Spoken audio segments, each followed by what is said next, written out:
we actually keep track of how many times we have sex. So we had sex 217 times last year, the two of us. Welcome to Normalizing Non-Monogamy, the podcast where we interview incredible people from across the entire spectrum of non-monogamy to hear their funny, sexy, and fascinating stories as they take us on their journey. We always strive to bring guests on the show who have a healthy and positive approach to non-monogamy. However, everyone approaches it a little differently. And at its core, our show is about hearing, highlighting, and learning from the different experiences and approaches people have. With that in mind, it is important to remember that the views and opinions expressed by our guests do not necessarily reflect those of our own. So sit back, relax, and just accept the fact that your time with us will be spent in an awkward turmoil of laughter and arousal. We should also let you know that this podcast will hopefully include some explicit language. If that kind of thing offends you, we suggest you keep listening until it no longer does. If you're under 18, you either need to stop listening or go get your parents and you can listen as a family. The choice is yours. Enjoy! Welcome to episode 20. We're Finn and Emma, and we realized that the last few weeks we forgot to introduce ourselves. Sorry about that. We were still Finn and Emma. Yes. We just didn't tell you we were Finn and Emma. That's true. Today we have a great interview with our friends over at Monogamish Marriage. They go by the pseudonyms him and her on their blog, but on the podcast we call them Mike and Kate.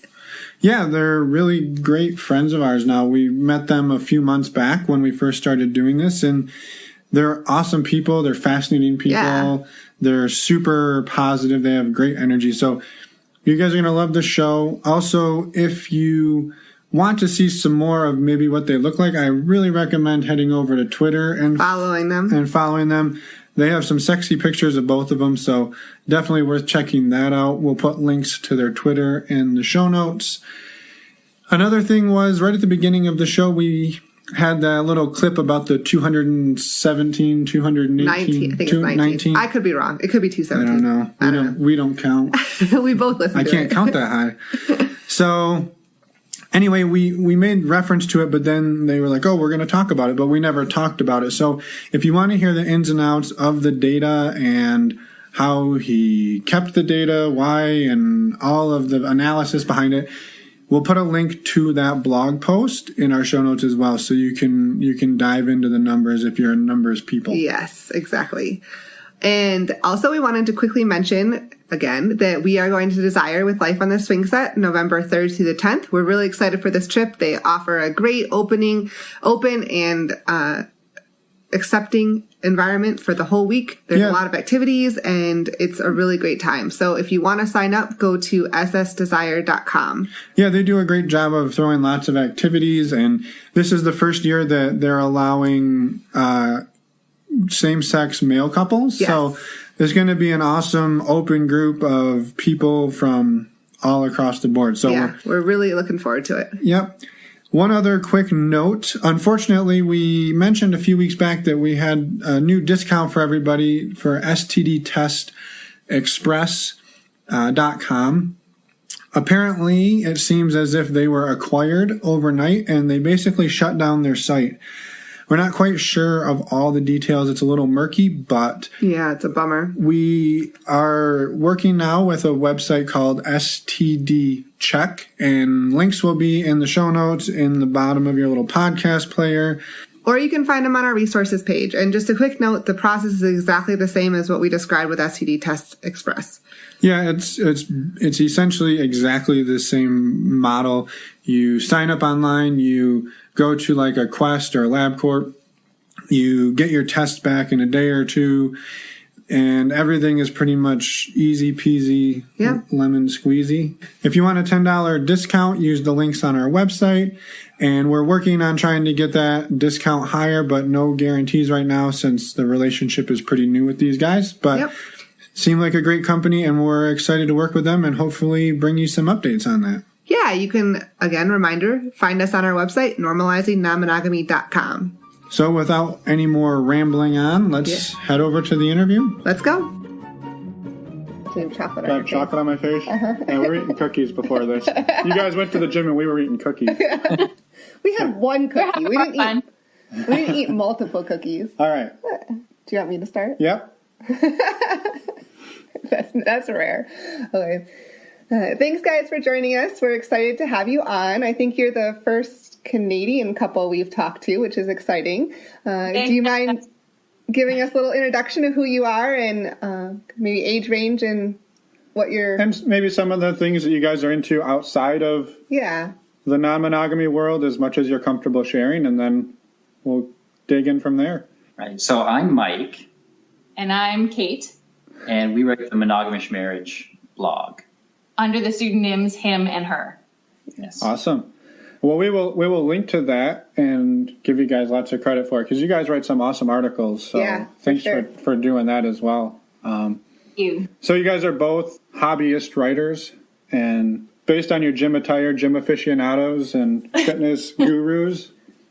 Yeah, it's funny how the blog came up, because Kate is writing a book, and it's her first book, and she realized or got some advice at some point that people are going to ask, obviously, what else have you written? And she thought, I haven't written anything except school essays. So the idea of a blog came up, and then we thought, what will we write about that's not boring, that we would actually want to read about? So that's kind of, we backed into being lifestyle bloggers. The problem is the topic we chose is not something we can really talk about all that often. So when I talk to editors or publishers, I kind of have to feel out, are they going to be okay with the fact that the other thing I've written is about sex? So it was kind of a risky choice. I don't know if it's going to play out, but that's what we did. Right. Although it might be a nice segue, because you've actually admitted that you would exchange a blowjob for a publishing deal. Oh, sure. So that would kind of be a nice way of looking at it in that regard. Hey, if you like my blog, maybe you'll be interested in some publishing incentives. Or maybe that will immediately disqualify you from publishing in Canada ever. So we'll have to feel that out. In the Me Too era. Yeah. Well, no comment on that. I might start a publishing company, though. At least I'm considering it. So did the world of non-monogamy precede the blog, or did you guys start getting into non-monogamy as a topic for creating a blog? No, we're not that ambitious. We did. I actually brought non-monogamy with me from my previous relationship. So I had had threesomes with my best friend and my ex-husband. And when my marriage ended, I kept her with me. And so we had sex a few times in my, in between relationships period. So when Mike and I got together on our very first lunch, I said, one of the conditions of us being together is that I like sleeping with my best friend, and I would like to continue doing that. Right. And then I gently came in my pants, and wonderful. And, I like hockey. So. Yeah. That's not a bad surprise for the first date. So no, it was superb. Because we've been acquaintances for a long time, and I didn't know much beyond the surface about her. So I knew she was pretty. I knew she was a good singer because we had met in a music kind of setting. But if she had said to me, I think sex is overblown, it's not that big a deal, nothing that I knew about her would have contradicted that. So It was a really, really nice surprise to find out that the opposite was the case. So coming from previous relationships on your side, had you had any experience in the non-monogamy world? No, not even close. Not ethical non-monogamy. What do you mean by that? Well, he, in his 26th year, almost sexless marriage, did have a couple of long-term affairs, which we've written about, so It's not a surprise. So he was into non-monogamy, but his ex didn't really know. Right. And so those were like, I was having sequential twosomes is I guess how you would describe it. So, but there were no threesomes in my past at all, let alone foursomes or moresomes. And so probably hearing from Kate that this was something she was into, was that, I guess, obviously a welcome thing. How did you guys start exploring that together, and has it evolved over time?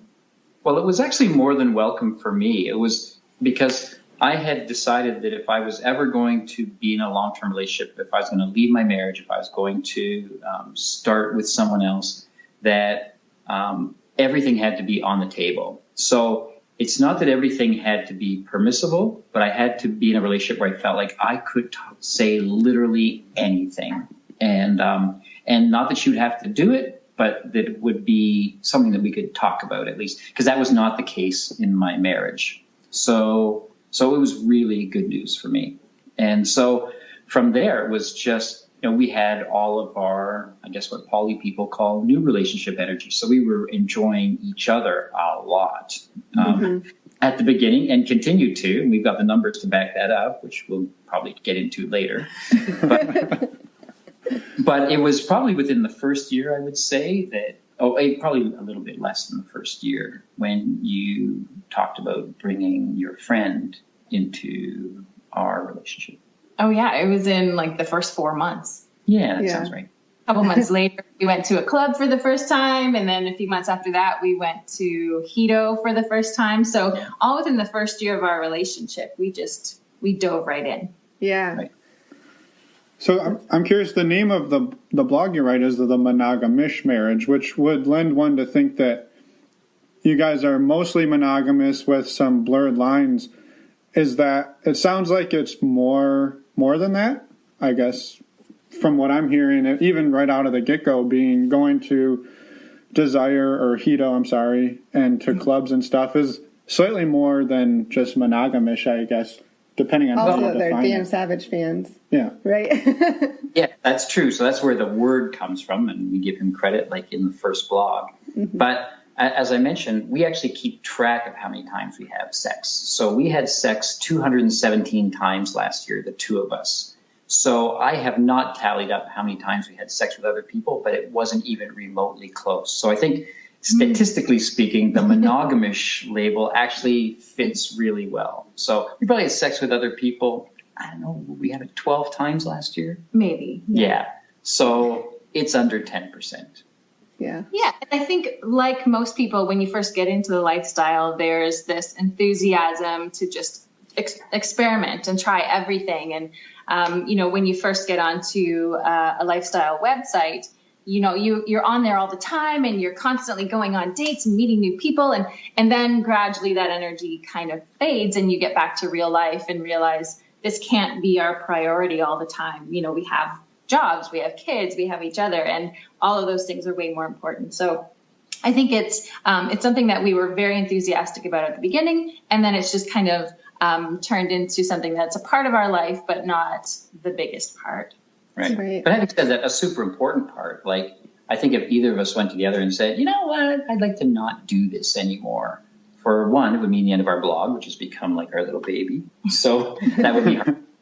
And, but also I think it's a big part of how we relate to each other, how we relate to the future, how we think about our relationship. So, and our social circle is almost exclusively lifestyle people. So to go to those people and say, we still want to be friends, but we don't actually want to touch you anymore, it might be weird.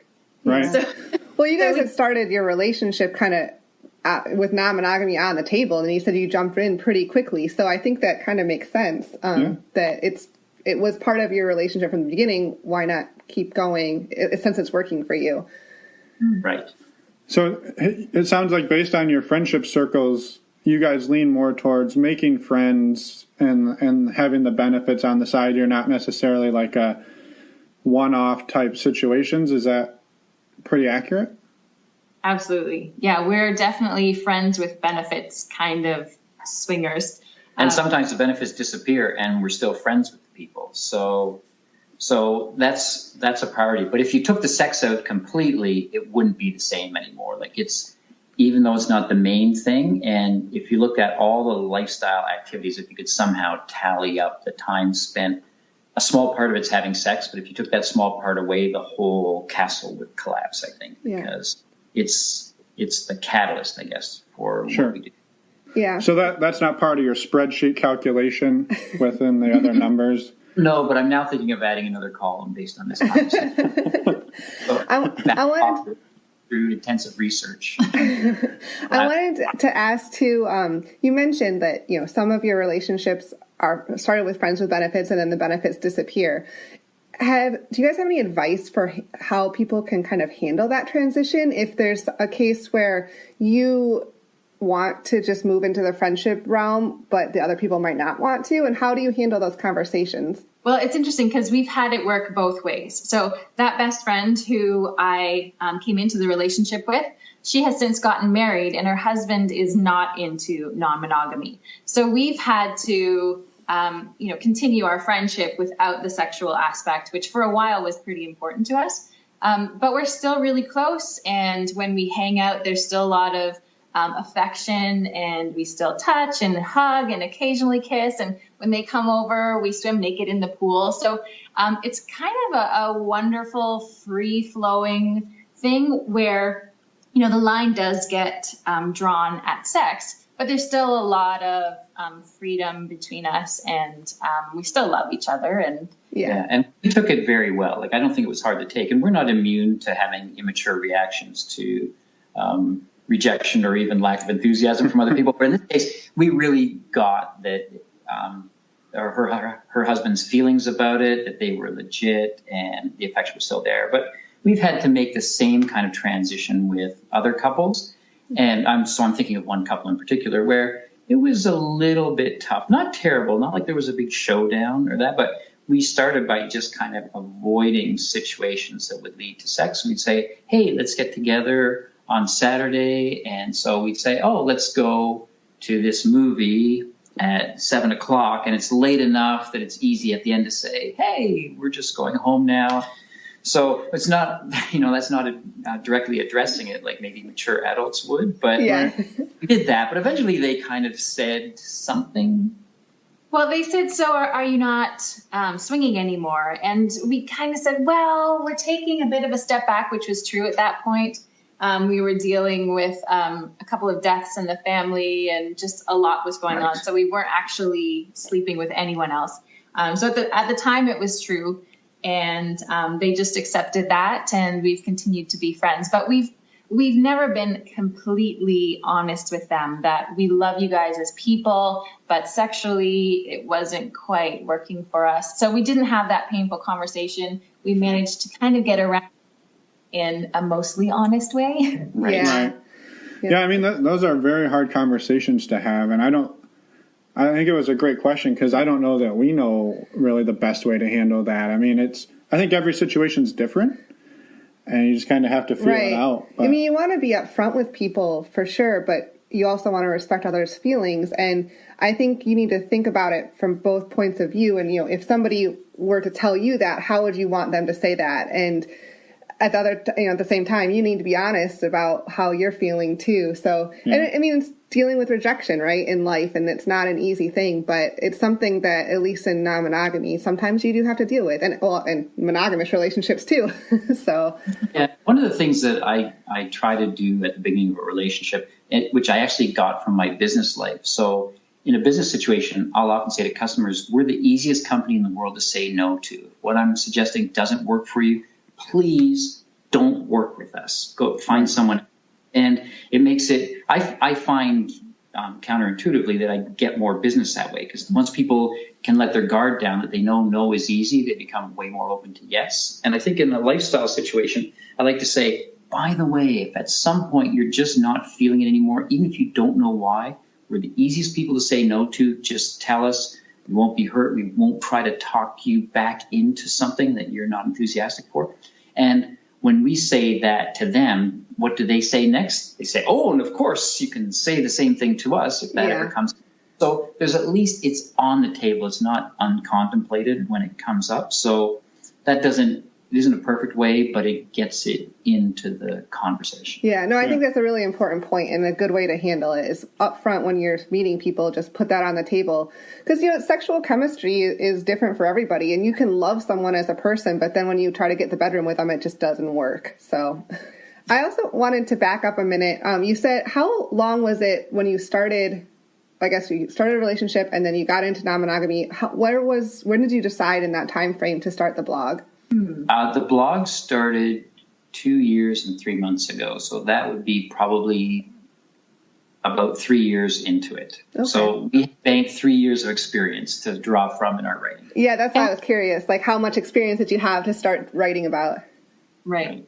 We found that almost all of our conversations when we were alone revolved around the lifestyle or the people we'd met or the relationships we had observed or the things that we had, observed in ourselves and our relationship. So we were just talking about it all the time and found a really rich source of conversation and growth. And we thought, how can we share this with people? Like, we'd love to be able to tell our kids. Mike's kids are in their 20s and, they are out in the world in relationship. And we'd love to be able to give them some tips about alternate ways of being and to let them know that monogamy isn't the only option.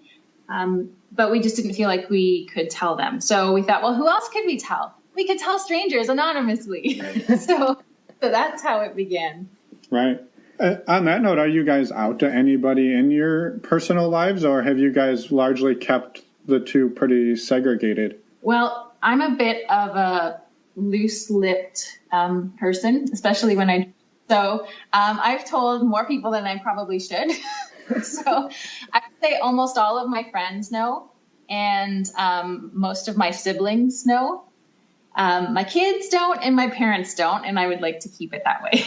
Right. And I tell my business partner, because we have a mutually assured destruction kind of relationship in all dimensions. So our sex lives just get thrown into that as part of the way we relate to each other. But I don't drink.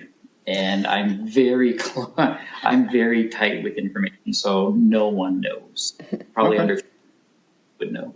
Okay. Out at my work when I told one person who I thought I could trust, and the information was just too juicy, so she went the next day and told someone else who told someone else, and all of a sudden it was all around my work. So that was a pretty terrible experience, and I had to try to shut that down and just deny that I had anything to do with the blog. So that was rough. Yeah. How did your friends and siblings take the news, or were they pretty supportive? Well, my friends were, so many of our friends are lifestyle people to begin with. And then my best friend, she knew because she was involved from the Yeah. So there were really only a couple other people to tell. And I don't know, I guess I think I broke it to them when I was telling them about the blog. So I said, I'm writing this blog. It's on non-traditional relationships. And a couple people said, well, what does that mean exactly? And I said, well, it's consensual non-monogamy. And there was just kind of a silence around the table. As, like, these are mom friends, right? They were all like, huh, okay. And then one of them asked, what does that mean? And the other one said, think about it. Consensual non-monogamy. And she's like, oh. So it was an awkward-ish moment, and I haven't spent as much time with those people lately as I used to. So, and for your siblings, because you guys grew up in a really sex-positive home, I think they didn't even blink. Yeah, I think, it's funny because we were religious growing up, and you would think that would lead to kind of a stilted approach to sex, but my parents were strangely religious and very sex positive. Of course, for them, it was always, within marriage, sex is wonderful. But yeah, my siblings are all pretty liberal. And, I didn't tell them that we were swingers. I said that we went on lifestyle vacations, that we vacationed at hedonism, and that I like being naked. And sometimes I like having sex in front of other people. And they were like, oh, okay, that's cool. And that was it. Yeah, I mean, that's kind Even of... my ex-husband. Okay. Yeah, I mean, I think that's kind of a safe way to present it. That, we go to a nudist resort or we go to something like that, and maybe they assume stuff like that happens, but it's not. And you kind of feel it out slowly. It's not a bad strategy, I guess. No, not at all. It sounds like you guys both came from previous marriages. What do you think some of the benefits to this relationship has been that you could attribute to having an open marriage? I was thinking that the one thing that was important before I knew that Kate would be my wife even was that I have a partner who I could say anything to. So, and the reason was not just because I have a need to express myself, but because I felt that secrets were a big danger in a marriage. And I came from a marriage where I had a lot of secrets, and it's exhausting, and it's just obviously not good for the connection between two people. So being able to say, from at the simple level, like I find him attractive, or find her attractive, or look at that person, to, I'd really like to see you in a gangbang scenario. Even though I say that, and I don't like the word gangbang, but I'd like to see you with lots of really nice guys. Gangbang is more efficient, but that's my gangbang fantasy. I want to see her with a lot of really nice, respectful men having sex. We have a friend who's coined the term "cocks galore" because she doesn't like the word gangbang either. So, right. We're trying to push that one out into the world for them. We've now adopted it, cocks galore. Yeah. Well, Kate's version of it is she wants to be a party favor at one of our parties. Mm. So where all the males invited are screened because she likes them and finds them attractive. So whoever wants to partake, there's no problem. Just tie me up and blindfold me and do anything you want. Yeah. Sounds like a fun party. Yeah, that sounds like a lot of fun. Yeah.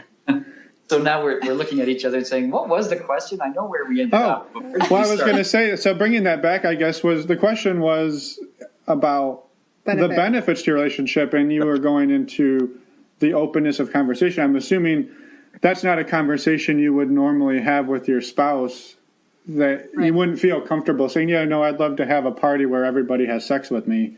Right. No, under normal circumstances, that would not be cool. No, I was anxious to have a party where I could just have sex with my wife in my previous marriage. So yeah, a whole order of magnitude beyond what I was used to. Right. Has there been a time? I mean, it sounds like most of your guys' experience have been very positive. Have there been any points along the way where you've thought, I want to keep the open conversation, but we need to step back from the actual physical partaking of non-monogamy with other people? Right. I don't know. Like, aside from the time that Kate mentioned when both of my parents passed away in very short order, so it was just the most natural thing in the world to pull back a little bit. But other than that, there hasn't been a time when our appetite has been diminished. And I feel really lucky because we seem to have identical appetites for non-monogamy, unless Kate's really faking it and just bursting for more or praying for less. We seem to want it the same amount. So sometimes we'll look at each other and say, do you want to go to the club this week? And she'll go, well, I do if you do. And I'll say, well, do you really? And anyway, we end up not going, find out we both would prefer to be on the couch that evening. Likewise, when we say have a pool party, so we've got a pool party coming up soon. It's a naked pool party, and we're both equally enthusiastic. I can tell she brings it up as often as I do.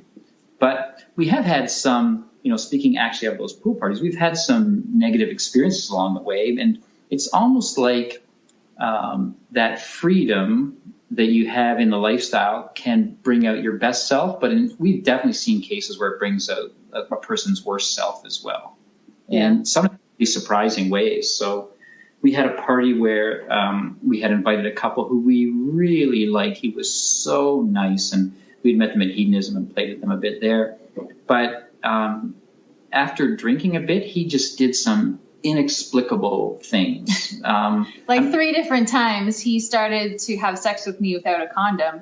Right. And each time with more and more forcefulness, I said, you need a condom. Stop, you need a condom. Stop right now. You have to get a condom. Don't do that again.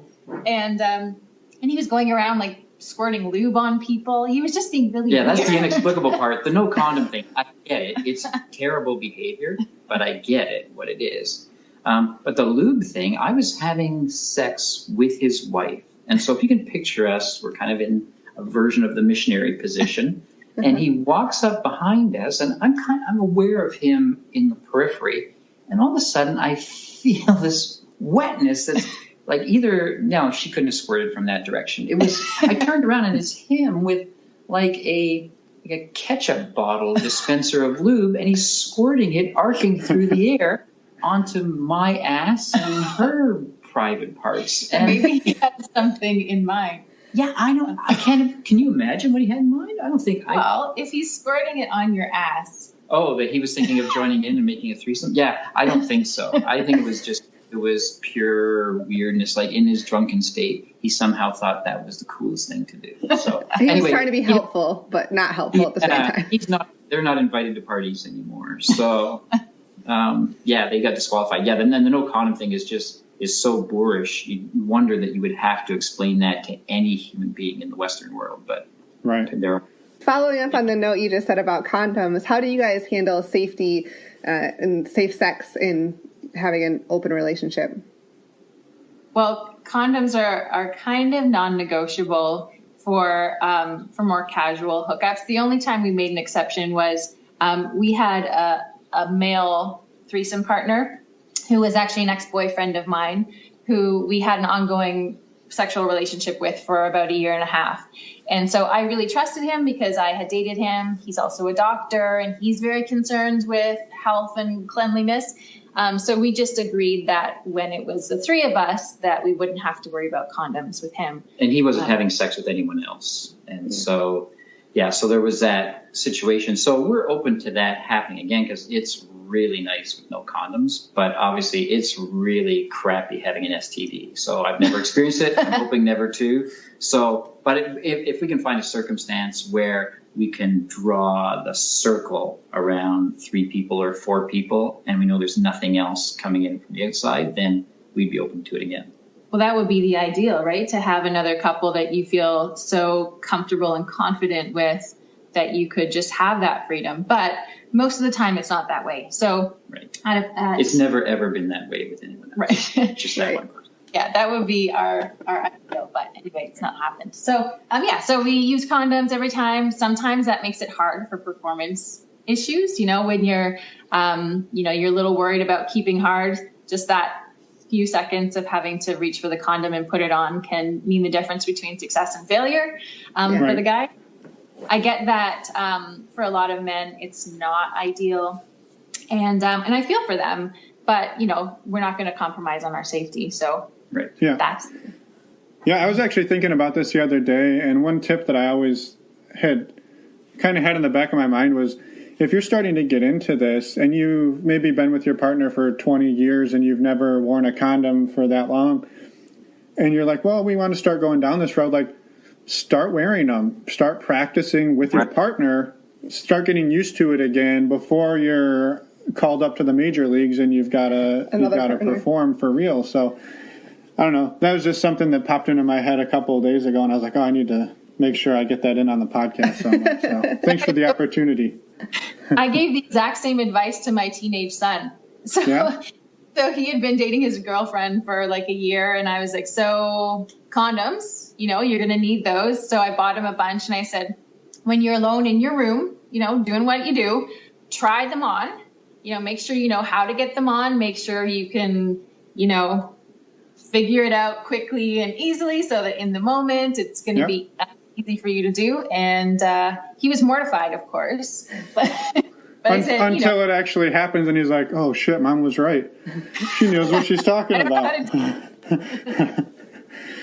So no, that's excellent advice too. Yeah. Even if you're doing it on your own, I mean, practice makes perfect, or at least as close as you can get to it. So I was curious. So you guys just mentioned too that your ideal would be potentially finding some longer term partners that you could get to the point where you don't have to use condoms or protection. Are you guys considering sort of, I don't know if evolving is the right word, but moving towards more of a poly dynamic, or do you think you'll continue more of the swinger type dynamic? Well, I don't think we would ever want to rule anything out from the outset. I think right now the idea of a poly relationship doesn't appeal to us because we just, we love each other so much, and we get so much fulfillment from being together. We don't have tons of free time. So to try and maintain another relationship just sounds kind of onerous right now. It doesn't sound appealing. But I can imagine if we were to find the right couple, that could be a pretty fulfilling dynamic. So if I just think of, me and my best friend, how much like being with her felt right and easy, and bringing her into, the bedroom with Mike it was so fun and loving and organic.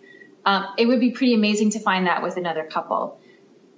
But I imagine that would be pretty tricky. Yeah, and I think, too, this is where the whole issue of labels comes in. So classifying ourselves as swingers and then considering changing our label to poly is kind of an artificial construct that we would apply from the outside. Really what we want to do is just keep doing cool stuff. And we've seen changes in what constitutes cool stuff for us already. And I imagine we'll continue to see changes. And at some point we might look back and go, you could almost call what we're doing now poly, couldn't you? And go, yeah, it kind of does seem like that. But I think that's the way it would happen for us, not because we would make a conscious decision to make a change in our approach. So, yeah, we're just open to doing cool things with cool people. But ultimately, our relationship is of paramount importance. Yes. So we want to make sure that we nurture that, take care of that, because we've both been through divorces and we never want to do that again. So we want to make sure that we are healthy and put each other first. Right. And right now, swinging, and nobody loves labels, but we'll call it that, right, is the best way to augment our relationship, to have fun together, to keep our sex life spicy and alive.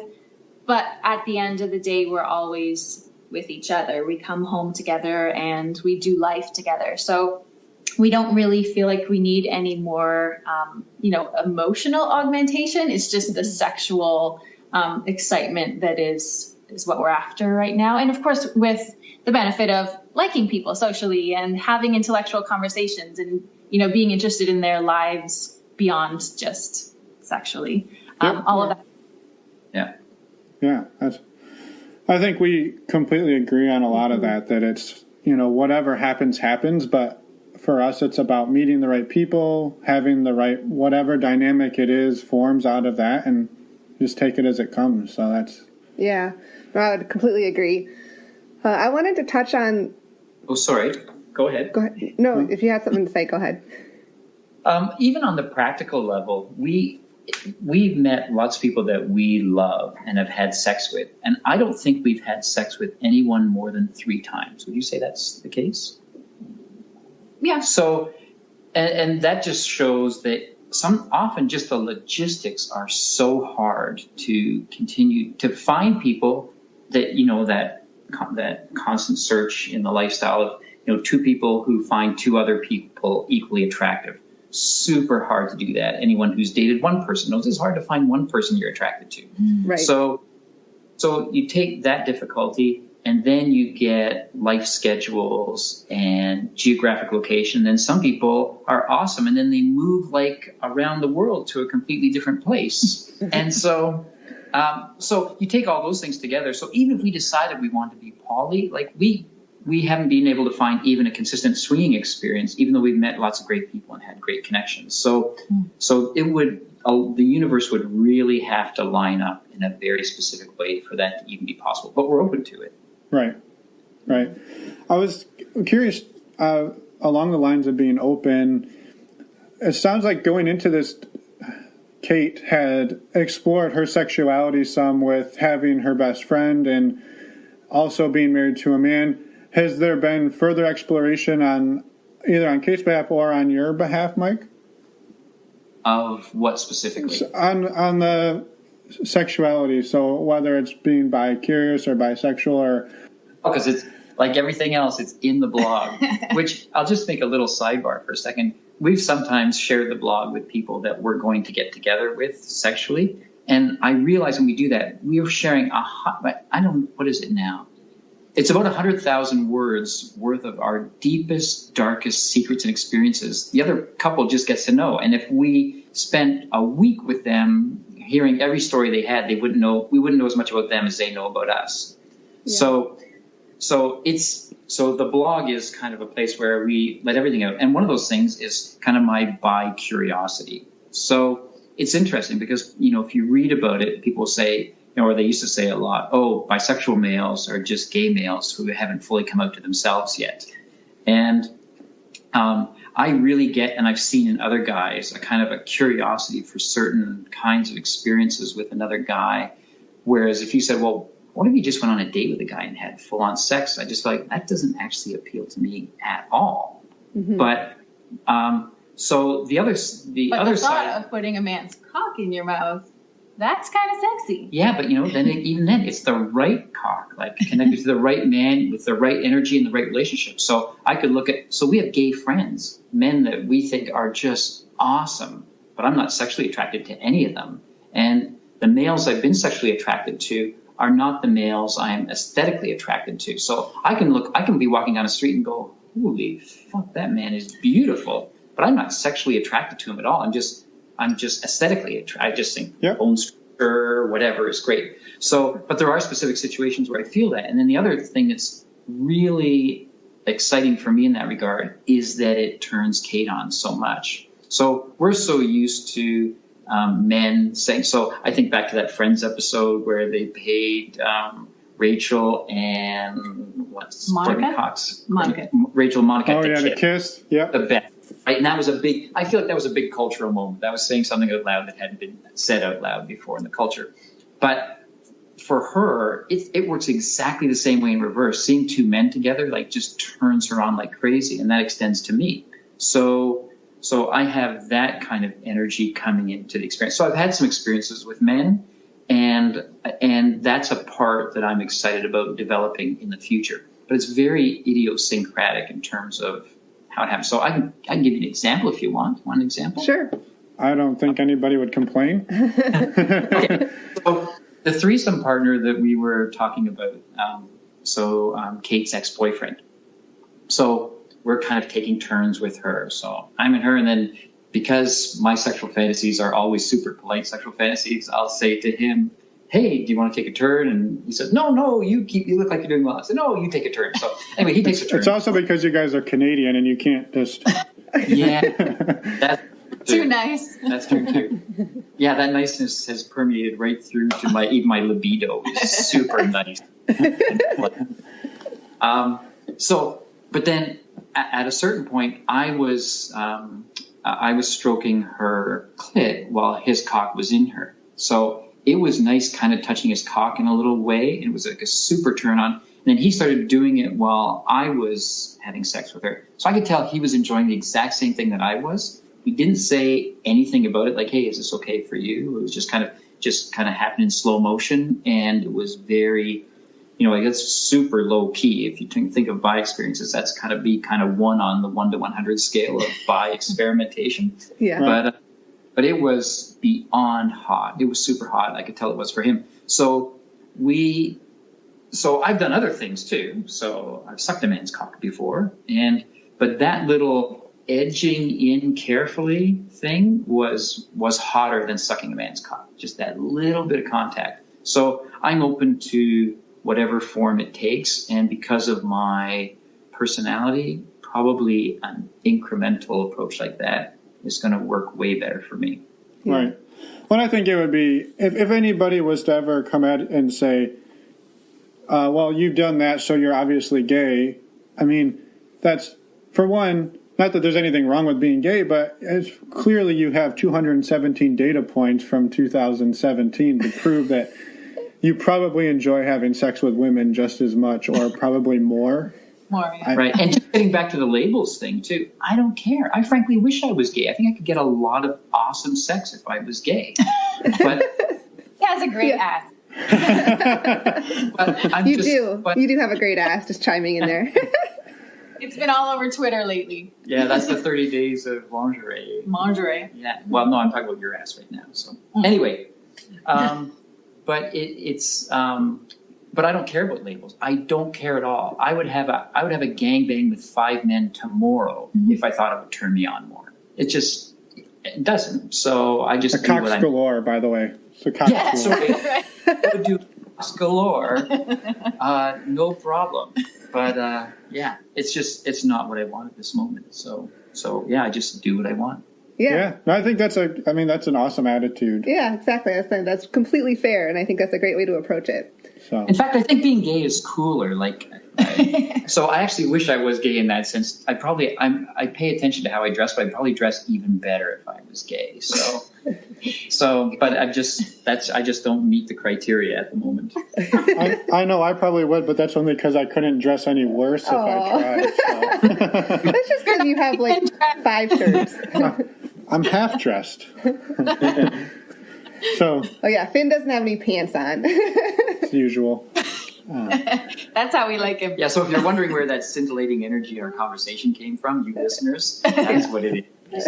No pants. No approach to interviewing. I had a question that we've never asked anyone, and a brand new question. If you could change one thing about the swinging and non-monogamy world, what would it be? Well, I just wish it was more readily accepted.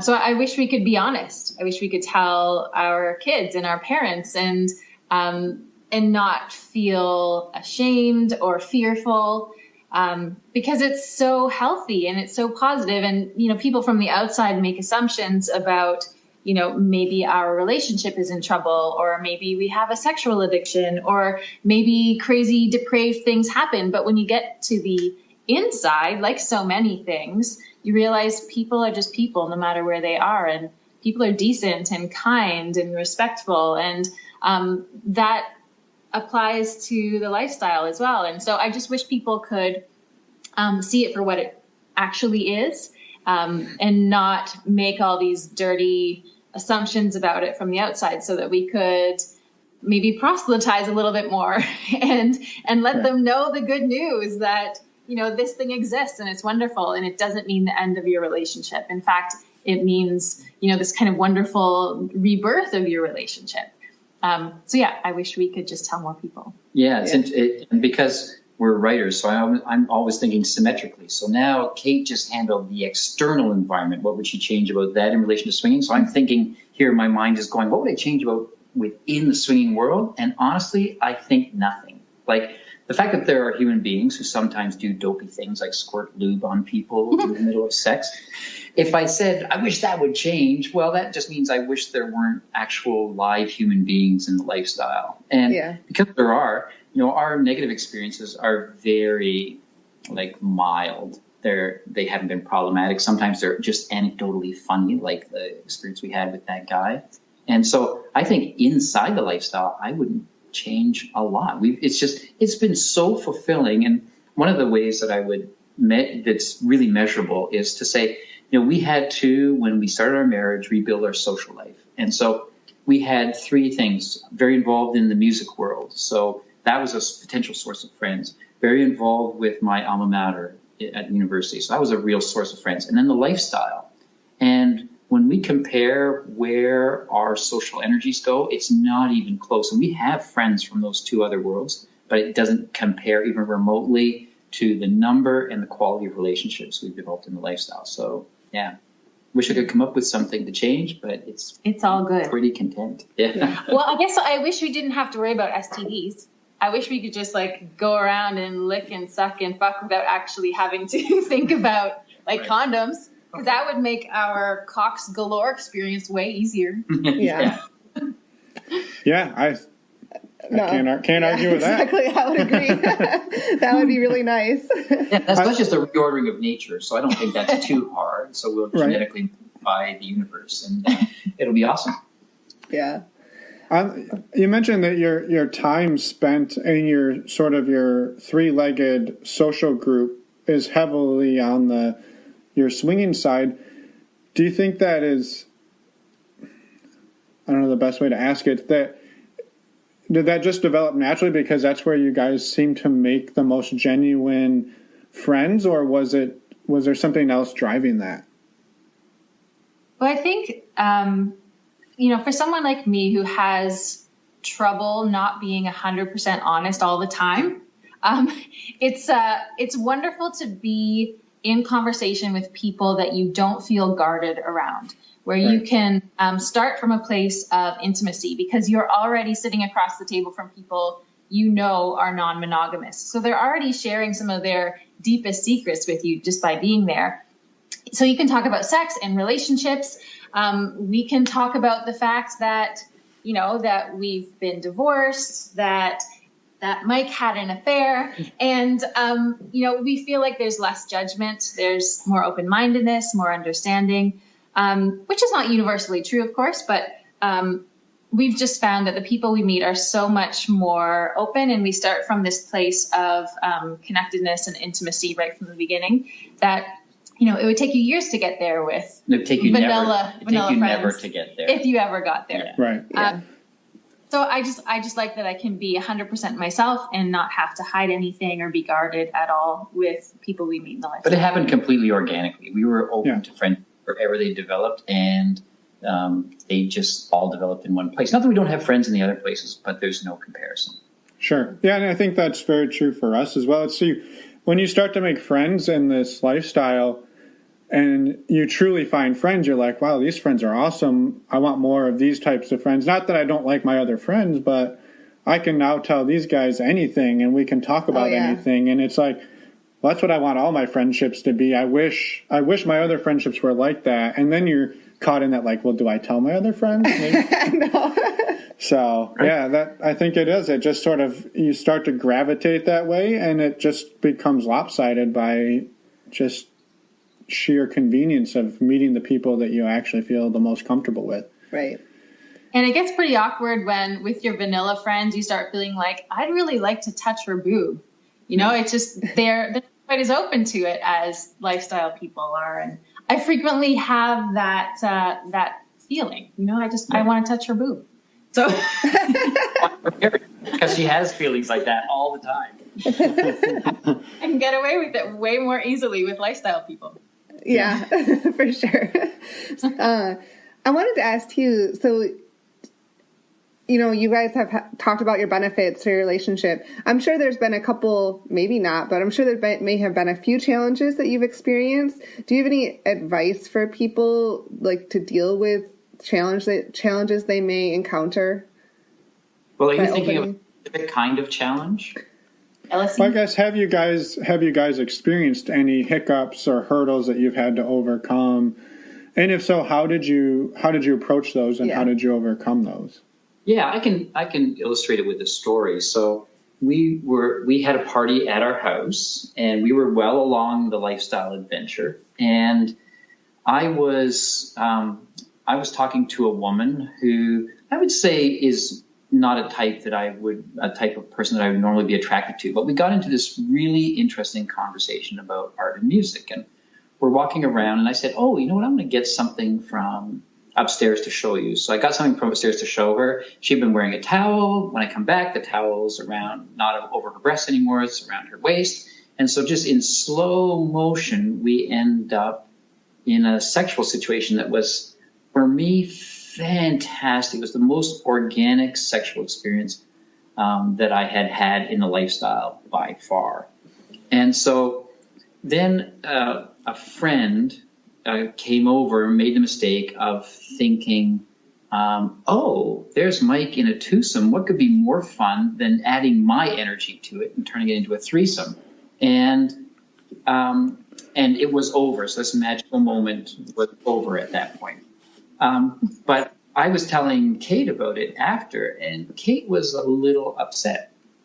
Well, I think the source of my discomfort was that I didn't know this person. So she's one of the few people at the party who I hadn't met before. We had never played with. I hadn't even talked to her over the course of the evening. So I found out later, after the party was over, that Mike had been really close to having sex with her. And I felt like, hold on now, like I was at this party and you didn't come and say, I'm about to have sex with this girl that you've never met before. Is that okay? So for me, the source of my discomfort was not knowing her, not understanding the dynamic between them, and not having the chance to give my permission. So in every other situation when we're playing together, obviously we both approve. We know the other couple. We understand the dynamic. We're there, able to see and approve of everything that's going down. So it made me uncomfortable that I wasn't able to have my consensual say in it, I guess. Right. And we're talking to you now having spent a lot of time discussing the situation, but in the moment, it's just like, I'm having this great experience and I'm finding out you're not cool with that. So we just spend a lot of time talking it through. And I think the big thing was, you hear people say it's important that your relationship be strong. And, I really get that, because our conversation starts from, I love you. I never want to hurt you. I've got this track record now of proving that that's true, and that it's true of you to me as well. And so we had to go through this situation because I had some resentment. I feel like, wow, like things are really clicking for me in a very rare way. If you think putting on a condom is kind of a buzzkill, imagine searching the house to explain to your wife that something's about to happen. Like, it would have been over at that point. So we had to share those perspectives with each other and just come up with a plan for now. If something similar happened, what would we do? So, you want to be able to discuss everything in advance, but of course it's life. You can't discuss everything in advance because you don't know what's coming your way, and no one would want it to be any different, because that's where the great experiences come from. So we had to just to work our way through that. But even that's a positive.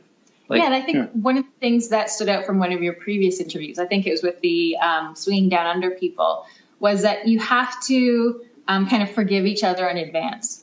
I think he said that. And I thought that was wonderful because, as you're exploring uncharted territory, you're going to occasionally make missteps, and you're going to do things that maybe you didn't expect, or maybe that hit you or your partner in unexpected ways.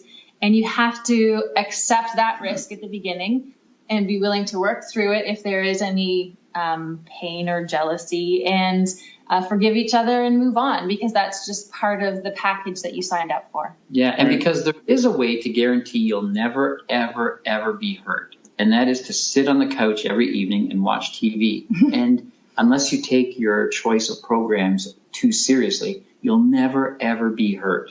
But then, is that the kind of life that you want to live? And if you're going to live a life with some adventure, then you're going to scrape your knee every now and then. And if you know that, then you can handle it.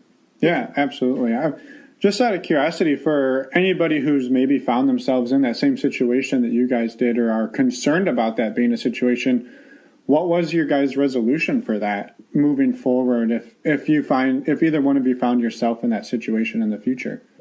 For us, it was to say that we, in a party situation, to say that we have kind of everyone that we invite to the party is kind of fair game now. So so we need to do that checking in advance with each other to say, are we okay with so-and-so? And then if something would happen, then we can handle it. But if it were to happen, say, at a sex club, well, it wouldn't happen with us at a sex club because we don't play separately at a sex club. So I think it's only in a party situation where that could happen. Am I right about that? Yeah. And so when we host parties, we are now only inviting people that we've met before, that we feel comfortable with. Right. And then at the party, we have free agency. So we can each go off on our own with whoever appeals to us at the moment, and feel confident that even if we can't find each other, it's okay.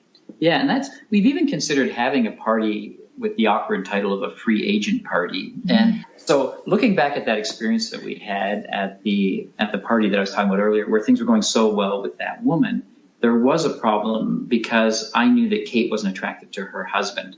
And so I'm constantly doing the calculation in my mind to say, by getting involved with this woman, am I signing Kate up for an obligation with her husband? And so the idea of a free agent, a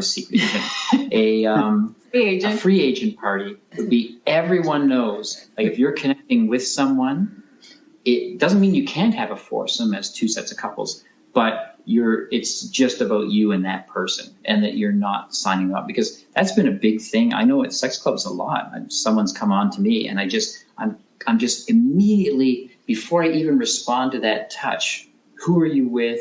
Do you think me accepting what you're offering means that my wife has to accept your husband? Mm-hmm. And so it's a real complication. So we haven't had that party. I don't know if we could explain it in a way that would make sense, but it's been on my mind.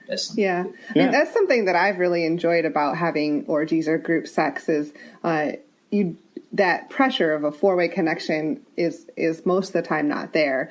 And so you can have a connection with one person or maybe two people from different couples and like have that threesome or whatever works in that dynamic. But it's nice not to have that expectation that the four of you have to like play at that night. I mean, you can, that's great, but that's a situation that's worked pretty well for us in the past. Yeah. And I think the idea for a secret agent party would be a lot of fun too. Yeah. Where you have one person there who's not a swinger, and everybody has to figure out who they are by hitting on everybody else, and then when they get it right, they have to like flip out and go nuts and storm out of the room. Oh, jeez. Yes, and so many overcoats. Oh yeah, absolutely. But it's secret agent. So we're clearly onto something here. Yeah, we're gonna throw some hella good theme parties. Mm-hmm. Do you guys have a couple pieces of advice you'd want to share with new people getting into this, like maybe that you wish you wouldn't have known back at the beginning? I know that you both came into this at the beginning of your relationship, but something you might have wanted to know then? Well, I think for me, it's about being fluid and not setting too many rules and boundaries up in advance, because that's one way to lead to disappointment or hurt. So I'd say just if it's in your nature, go with the flow and, make sure you're checking in with your partner, but don't set up a lot of hard and fast rules at the outset, because when you get into a situation, you're going to find that you're bumping up against those rules, and that can make the evening difficult or uncomfortable. So just agree at the beginning. If there are hard limits that you need to set, talk about them in advance and make sure you're in agreement. But if you can avoid that, just go in and have fun and don't worry about, are we just soft swap, or are we allowed to play on the first date, or, whatever. Just go with it and have fun and let it be organic, and don't force anything that's not happening naturally. Don't artificially stop something that felt really fantastic, and be free. And, again, forgive each other after if any of that ends up being painful or difficult. So. Yeah, I think the other thing too is we're very lucky in that, as far as I can tell, our appetites are identical, but spending lots of time talking, not about rules or things like that, but just about scenarios that turn you on, just get you into that headspace and can highlight issues where one of the parties might have a problem. Mm-hmm. And so I think that that's a fun thing to do, and it also actually serves a purpose in the relationship and will help you later. We certainly spent, even having eased into it with Kate's friend, was still a big leap to go to a sex club and to go to a resort like Hedonism and have the experiences there, and then later on to have parties. And all that investment in talking, which we didn't think of as investment at the time, I think served us really, really well. Yeah. And don't go into it if there's a disparity in terms of one person wanting it more than the other. So if one person feels like they're being dragged into it, or if they think that they're doing it to save the relationship, it's not going to be a positive experience. You have to go in there equally driven, equally, motivated to do this. And it's not going to save your relationship if it's in trouble. Yeah, because we've seen those people too. Yeah. It's not working. And I think it's an important distinction to make, that's not necessary to say that you have to have equal libidos, because I think this is actually maybe a good solution for people who do have off-balanced, mismatched libidos, where, maybe the guy's like, hey, I'm I'm okay with her going and get as much as she wants. I'm happy to watch, and it actually takes some of the pressure off of him, or vice versa. So just don't want people to get confused that you need to be into it equally, but not in having the same libido level. So Right. Yep. Yeah. at least that's my opinion. Oh, for sure. I think that makes a lot of sense. I know we mentioned Dan Savage, but do you guys have any other resources you'd want to share with the listeners? And your blog, of course. We'll link to that on the show notes. I'm a big fan of Esther Perel. Just as a general relationship advice kind of person, she's very open-minded about sexual, dynamics, but she doesn't explicitly support non-monogamy. But I think she and her series of podcasts on, she has different counseling sessions where she talks to people who have had different issues in their relationships. We found that very rich podcast to listen to together, even though we don't have the relationship problems that these people have. There are so many good pieces of advice and so many transferable skills that she gives these people that we've really enjoyed that. And it's completely non-lifestyle. Right. Yeah. And then what's the name of her podcast? If you can't remember, We'll find it. Or Esther Perel. Yep. yeah, it's a funny title, so we'll get it for you and you can put it in your. We'll find it. I'll find it. Don't worry about it. And then another It's free thing, on Audible. Yeah, another thing for me is I've been very successful in my business career, partly because I'm a first-class suck-up. And so I would say the Normalizing Non-Monogamy podcast is also a tremendous source of information. So Kate has gotten into just listening to different podcasts as kind of something, as a way to connect with other people who are involved. And really your format of talking to different people who are podcasters themselves and then people who aren't, and just having that open conversation is a great way that's maybe less directed than some other ways of hearing about it, where now you're not going to read about someone talking about, 5 points to make a better relationship or a better experience, but just the kind of wisdom that just can only come out through talking. So yeah, we're actually sincerely, even though I'm a first-class suck-up, this time I actually mean it. That was some first-class sucking you did. And I mean that sincerely. So Yeah, that's awesome. Practice. And I'm satisfied. And we appreciate it. And I did want to flip that on you guys and say to anyone listening, we have met you guys in person, and we spent countless hours one weekend just talking to you guys at different restaurants and bars, and the amount of information that you guys were able to share and the wisdom and everything, and you guys pack a lot of that into your blog. And I think I haven't ever read one of your posts that I was like, nah, not really worth my time. So I think that Oh, no, not at all. people should definitely check it out. It's really good information. You guys are really well spoken, really well written. So we're going to put a link to that, and it's called the monogamishmarriage.com, right? Right. So Yeah. Thank you very much. Oh, absolutely. And thank you guys for coming on. It was a blast. And we could honestly make this like a 4-hour show, but we'll Got to cut it a little shorter than that. we'll spare the listeners. So What'd you say? Nobody wants that. Oh, no. we'll come back for round 2 in a couple of weeks or something. So Yeah, we'll try to do something spectacularly interesting in the meantime to make it worthwhile. excellent. Well, I heard the party you guys have planned for Kate to be the service for everybody. So Yeah. we will. Yeah, that's still in the conceptual stage. There's some hurdles to This making could be that the happen. time. We'll see. Yeah, okay, we'll see. We'll report We will back. let you. Well, thank you guys again. It was awesome chatting, and we will definitely be in touch. Yes, thank you so much. All right. Thank you. Bye. Bye-bye. It's us again. Both of us. Yes, you're here. Thanks again to Mike and Kate for talking with us. We had a wonderful time, and we cannot more highly recommend their blog. It's wonderful and very, very well written, with full of lots of amazing information. And hot pictures. Yes, exactly. My favorite part. You don't read it for the articles? Well, I read it for the articles too, but anyway. So next week, we've got an exciting week. We're doing a double header. Woohoo! We have 2 really, really cool interviews with, it's actually 3 different people, and all of them are in some form or another sex workers. Yeah. So on Monday, we're releasing a special release episode with Alice Little, who is a professional sex worker at the Bunny Ranch in Nevada.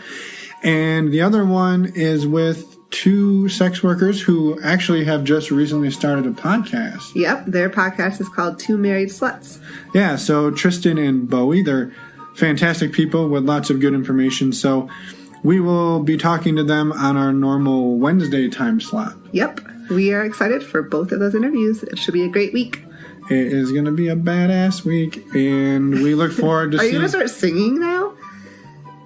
That's a new Someone thing. has to show a little emotion on I this show podcast. a lot of emotion. You hear me laughing all the time. I laugh more than you laugh. You just can't hear it. I don't think anyone's listening to this anymore anyway. Good. All right, let's go to bed. Okay, bye everyone.